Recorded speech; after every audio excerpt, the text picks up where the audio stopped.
ನಮಸ್ಕಾರ. ಪುಸ್ತಕದ ಮನೆಗೆ ಸ್ವಾಗತ. ಭಾರತದ ಸಾಕಷ್ಟು ಜನ ಇಂಜಿನಿಯರ್ಗಳು, ಡಾಕ್ಟರ್ಗಳು ಇವತ್ತು ನಮ್ಮ ಅಮೇರಿಕಾ ದೇಶಕ್ಕೆ ಹೋಗಿ ಕೆಲಸವನ್ನು ಮಾಡ್ತಾ ಇದ್ದಾರೆ. ಅದೇ ರೀತಿಯಾಗಿ ಭಾರತದ ಮೂಲದ ಒಬ್ಬ ವಿಜ್ಞಾನಿ ಆಕೆ ಇವತ್ತು ಅಮೇರಿಕಾದ ನಾಸಾದಲ್ಲಿ ದೊಡ್ಡ ವಿಜ್ಞಾನಿಯಾಗಿ ಹೆಸರನ್ನು ಮಾಡಿಕೊಂಡಿದ್ದಾರೆ. ಅವರೇ ನಮ್ಮ ಹೆಮ್ಮೆಯ ಸುನೀತಾ ವಿಲಿಯಮ್ಸ್. ಸುನೀತಾ ವಿಲಿಯಮ್ಸ್ ಜನಿಸಿದ್ದು ಸೆಪ್ಟೆಂಬರ್ 19, 1965ನೇ ಇಸ್ವಿಯಲ್ಲಿ. ಅವರು ಮೂಲತಃ ಭಾರತದ ಗುಜರಾತ್ ರಾಜ್ಯದವರು. ಅವರ ತಂದೆ ಡಾಕ್ಟರ್ ದೀಪಕ್ ಪಾಂಡ್ಯ, ತಾಯಿ ಬೋನಿ ಪಾಂಡ್ಯ. ಒಹಾವೋನಲ್ಲಿರುವ ಯೂಕ್ಲಿಡ್ ಎನ್ನುವಂತಹ ಒಂದು ಊರಿನಲ್ಲಿ ಸುನೀತಾ ವಿಲಿಯಮ್ಸ್ ಅವರು ಜನಿಸ್ತಾರೆ. ಅವರ ತಂದೆ ಖ್ಯಾತ ನರರೋಗ ತಜ್ಞರಾಗಿ ಅಮೆರಿಕದಲ್ಲಿ ಕಾರ್ಯವನ್ನು ನಿರ್ವಹಿಸ್ತಿದ್ದಾರೆ.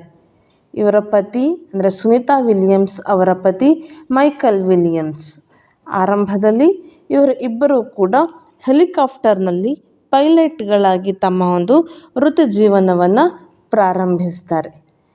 ಸುನೀತಾ ವಿಲಿಯಮ್ಸ್ ಅವರ ಶಿಕ್ಷಣವನ್ನು ನಾವು ನೋಡ್ತಾ ಹೋಗೋದಾದರೆ ಮೆಸಾಚುಸೆಟ್ಸ್ನ ನೀಡಮ್ಸ್ ಹೈಸ್ಕೂಲಿನಲ್ಲಿ ಅವರ ಹೈಸ್ಕೂಲ್ ಶಿಕ್ಷಣವನ್ನು ಮುಗಿಸ್ತಾರೆ.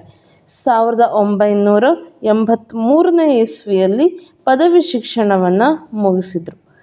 1987ರಲ್ಲಿ ಅಮೇರಿಕಾದ ನಾಸಾ ಅಕಾಡೆಮಿಯಿಂದ ದೈಹಿಕ ವಿಜ್ಞಾನದಲ್ಲಿ ಬ್ಯಾಚುಲರ್ಸ್ ಆಫ್ ಸೈನ್ಸ್ ಪದವಿಯನ್ನು ಕೂಡ ಪಡ್ಕೊಂಡ್ರು. 1995ರಲ್ಲಿ ಫ್ಲೋರಿಡಾ ಇನ್ಸ್ಟಿಟ್ಯೂಟ್ ಆಫ್ ಟೆಕ್ನಾಲಜಿಯಿಂದ ಇಂಜಿನಿಯರಿಂಗ್ ಮ್ಯಾನೇಜ್ಮೆಂಟ್ನಲ್ಲಿ ಸ್ನಾತಕೋತ್ತರ ಪದವಿಯನ್ನು ಪಡೆದುಕೊಂಡ್ರು. ಇಷ್ಟೆಲ್ಲ ಪದವಿಯನ್ನು ಪಡೆದುಕೊಂಡಂತಹ ಸುನೀತಾ ವಿಲಿಯಮ್ಸ್ ಅವರು ಸೈನಿಕ ವೃತ್ತಿಗೆ ಕೂಡ ಸೇರಿಕೊಳ್ತಾರೆ. 1987ರಲ್ಲಿ ಅಮೆರಿಕದ ನೌಕಾಪಡೆಗೆ ಸೇರಲು ಅನುಮತಿಯನ್ನು ಪಡೆದುಕೊಳ್ತಾರೆ. 1989ರಲ್ಲಿ ನೌಕಾ ಚಾಲಕರಾಗಿ ನಿಯೋಜಿತಗೊಳ್ತಾರೆ.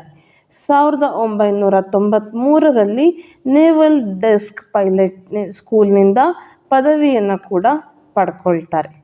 ಇಷ್ಟೆಲ್ಲ ಪದವಿಯನ್ನು ಪಡ್ಕೊಂಡಿದ್ದಂತಹ ಸುನೀತಾ ವಿಲಿಯಮ್ಸ್ ಅವರು 1998ನೇ ಇಸ್ವಿಯಲ್ಲಿ ನಾಸಾಕ್ಕೆ ಸೇರಿಕೊಳ್ತಾರೆ. ಅವರು ನಾಸಾಕ್ಕೆ ಸೇರಿದ ಮೇಲೆ ಏನಾಯಿತು, ಅಲ್ಲಿಂದ ಅವರ ಜೀವನ ಹೇಗೆ ಒಂದು ತಿರುವನ್ನು ಪಡೆದುಕೊಳ್ತು ಅನ್ನೋಂಥ ಒಂದು ವಿಚಾರವನ್ನು ಮುಂದಿನ ಭಾಗದಲ್ಲಿ ನಿಮ್ಮೊಂದಿಗೆ ಮಾತನಾಡ್ತೇನೆ. ನಮಸ್ಕಾರ.